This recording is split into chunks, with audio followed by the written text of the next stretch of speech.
You wake up to a sound that doesn't belong. Not the wind, not the insects, not the crackling fire. Something is watching, just beyond the edge of the firelight.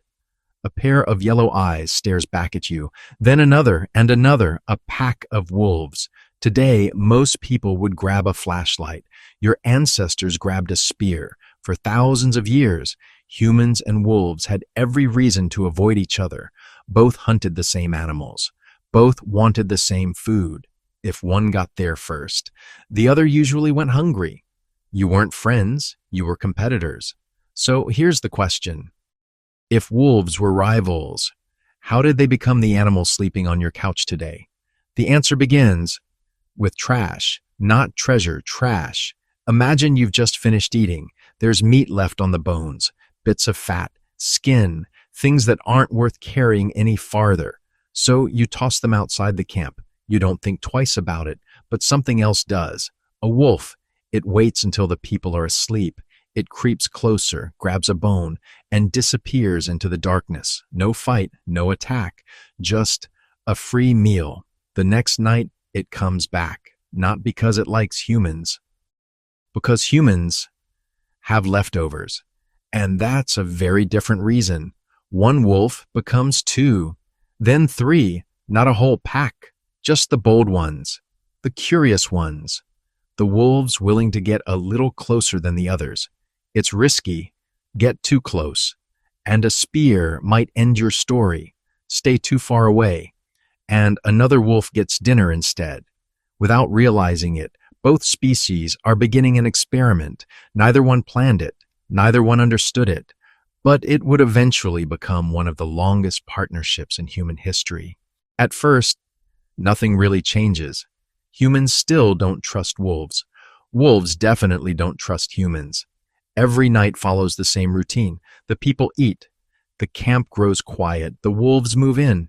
If a wolf gets too close, someone throws a rock, or yells, or chases it away with a burning stick. The message is pretty clear. Close enough for the scraps, not close enough for us. And for a long time, that was enough. But not every wolf behaved the same. Some never came near the camps at all. The smell of smoke, the sound of people, it was enough to send them running.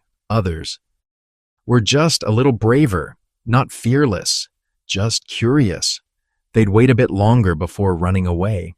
They'd creep a few steps closer. Sometimes they even figured out exactly how close they could get before a human stood up. That tiny difference mattered more than anyone could have guessed. Think about it. Which wolf is more likely to find an easy meal? The one hiding half a mile away? Or the one willing to take a few careful steps toward camp, night after night? The curious wolves ate a little better, not because they were stronger, because they wasted less energy chasing food. Dinner was already waiting. They just had to be patient. Now imagine this happening, not for a week, not for a year, but for hundreds of generations. The friendlier wolves survived a little more often. Their pups inherited some of that same temperament. Then those pups had pups of their own, and slowly, almost too slowly for anyone to notice, the wolves around human camps began to change. They still looked like wolves. They still hunted like wolves, but they weren't quite as quick to panic, not quite as aggressive. The distance between wolf and human shrank a little, then a little more. Here's the funny part. Nobody was trying to invent a dog. There wasn't an Ice Age scientist standing outside the cave with a clipboard. No one was saying, let's selectively breed these wolves. People were just living their lives. The wolves were just looking for dinner. History has a strange habit of starting that way. The biggest changes usually begin with something incredibly ordinary. Then one night, the humans noticed something. Before anyone else heard it, the wolves were already staring into the darkness. They weren't looking at the camp. They were looking at something beyond it. The wolves weren't trying to protect anyone. They were protecting themselves.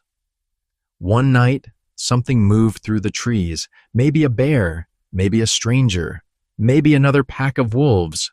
Whatever it was, The wolves around the camp noticed first. Their ears twitched, their heads turned, low growls rolled through the darkness. The humans woke up, not because they had superhuman hearing, because the wolves had already reacted. After enough nights, people started noticing a pattern. Whenever the wolves acted nervous, there was usually a reason. Maybe not every time, but often enough. You don't need perfect accuracy to become useful. You just need to be right, more often than you're wrong. The wolves were learning something too.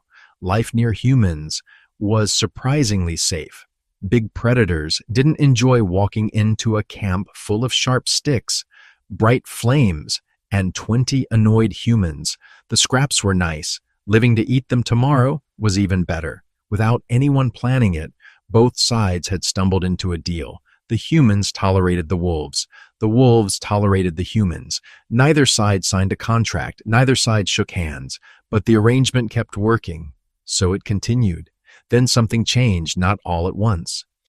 Slowly enough that nobody living through it would have noticed.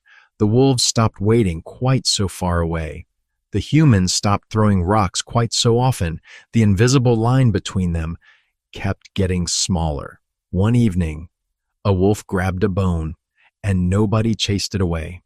The next evening, it stood a little closer. Weeks later, and it was close enough to watch the campfire. No panic, no growling, just curiosity. Trust doesn't usually arrive with a grand moment. Most of the time, it sneaks in, one small step at a time. Then came the moment. That changed everything. Not because humans taught the wolves something, because the wolves started following. The wolves had learned something. Humans were lucky, or at least it looked that way. Every few days, they brought home food, sometimes a deer, sometimes rabbits, sometimes nothing at all. But often enough, there was something to eat. For a wolf wandering the ice age, that was worth paying attention to. So when the humans packed up their camp, a few wolves packed up too, not beside them, not with them, behind them, far enough to stay safe, close enough to see what happened. Imagine watching another predator. Day after day, you'd start noticing things. Humans weren't the fastest hunters. Everybody knew that. They weren't the strongest either. The wolves could probably outrun them. A bear could overpower them. Even a big cat looked far more dangerous. Yet somehow, these strange creatures kept finding food. Sometimes they'd disappear over a hill and come back dragging an entire animal. Sometimes they'd spend hours digging for roots or collecting berries. They seemed to know where to look. If you were a hungry wolf, following humans wasn't a bad strategy. Even on a failed hunt, there might still be scraps. The humans noticed it too, those wolves again, always somewhere nearby, never close enough to touch, never far enough to disappear. At first, it was unsettling. Imagine looking over your shoulder every day and seeing the same wolf. You'd probably think, is it following me, or am I following it? Then something unexpected happened. The wolves started becoming useful. Without even trying, they chased away smaller scavengers. Their noses picked up scents humans missed. Sometimes, they spotted prey before the people did, not because they were helping, because they were hunting too. For a while, both species were chasing the same meal. They just happened to be chasing it in the same direction. Little by little, the line between competition and cooperation started to blur. Nobody held a meeting. Nobody made rules. There wasn't a moment when someone declared, "Congratulations, we have invented the dog." It was quieter than that. One successful hunt, then another. Another winter survived, another litter of wolf pups that had grown up around people instead of running from them. By now, the relationship had become something neither species had expected.